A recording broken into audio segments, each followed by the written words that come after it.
দিনার বের করে দিয়ে উনি জান্নাতি মহল প্রয়োগ করতেছেন। সুবহানাল্লাহ সুবহানাল্লাহ। সফর থেকে ফিরে বাড়ি ফিরে আসতেছেন। স্বামী মস্তকের তাজ স্বামী হযরত হারুন আল রশিদ বলতেছেন, ও আমার মস্তকের তাজ, মাথার খন্ড, আমার মাথার তাজ স্বামী গো, আমি একটা জিনিস করেছি। কি কিনেছো? বলে শুনুন স্বামী, আমি একটা জান্নাতি মহল তৈরি করেছি, কিনেছি। বলে দেখাও। উনি দেখাচ্ছেন একটা মাটির পাত্র, মাটির ঘর। উনি বলতেছে, আশ্চর্য, তুমি কি পাগল হয়েছো নাকি? বাদশা হারুন আল রশিদের স্ত্রী বলতেছেন, না না স্বামী গো, আমি পাগল হই না, আমি জান্নাতি মহল প্রয়োগ করেছি, কিনেছি। বিশ্বাস করবে?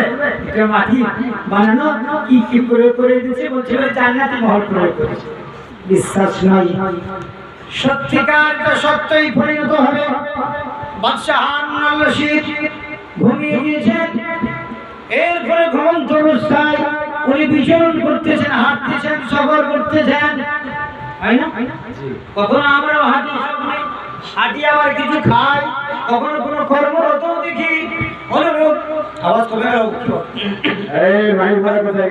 আবার দেখতেছি বাদশা হারুন আল রশিদ উনি বলতেছেন, স্বপ্ন বিচরণ করতেছেন, স্বপ্নের মাধ্যমে ঘোরাফেরা করতেছেন। ঘুরতে ঘুরতে ঘুরতে এমন একটা সুসজ্জিত প্রাত আছে, প্রাতে ঘুরতে যান, ফিরতে যান, দিল যান, আছে বড় বড় শহরে প্রাত তৈরি করা হয়েছে।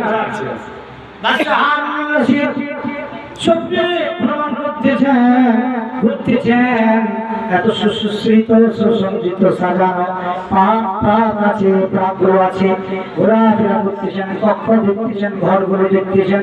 হঠাৎ একবার দৃষ্টি পড়তেছে কক্ষের উপরে এক ঘরের দরজায় লেখা আছে, হাযাল বাইত উম্মে সুবাইদা। সুবহানাল্লাহ সুবহানাল্লাহ। কি মালিক হলো, দায়িত্ব হলো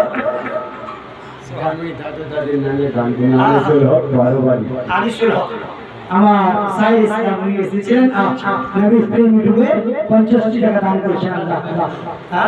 দাদু দাদির নামে সুবহানাল্লাহ।